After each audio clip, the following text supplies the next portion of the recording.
abbaa biyya keessaa rakkatu qabanu biyya ormaa keessatti tu gubatanu miidhama kee arganii ijoollee kee bibbicoo kana arganiiti kan isaan birrii kana hunda mee obboleewwan keenya kana boo'icha kee arganiitu kan isaan kana sii gumaacha waan ta'eef mee du'aa godhiif. Wallahi nan godha ayyaana kana kennamu. Amiin. Dabalamee duukaa dhufu. Akka ana kabajjanii ija na jabeessitanii fayyaa fi aanatti guuttanii fayyaa fi aan isin hin dhibin. Guutuudhumaan adeemu. Ana barkaa nyaataa guutuudhaan darajaadhaan akkan seenaa guutamuuf. Anas ammas hin gatiin guyyaa kiraasa boriis. Isatti du'a kootiis salmoo kootiis. Abdii tokko qabu siichaan. Isinii rabbii tokkicha kanaa malee waa tokko qabu. Sabula bultiitiif. Kanaafuu kabaja guddaadhaan ni guna na biratti. Gammadee taare. Gammaduu sabijoomu. Isa waanan godhu na baan.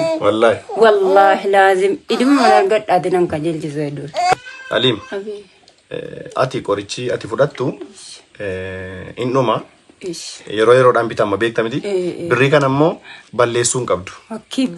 Wanta ati gootu hojii ittiin hojjechuu qabda. Hojii ittiin banachuu qabda.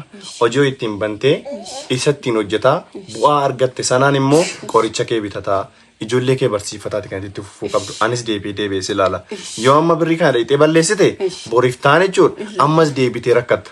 Akkasuma akkasii miti. Akkasuma. Argadheera jettee hin balleessite.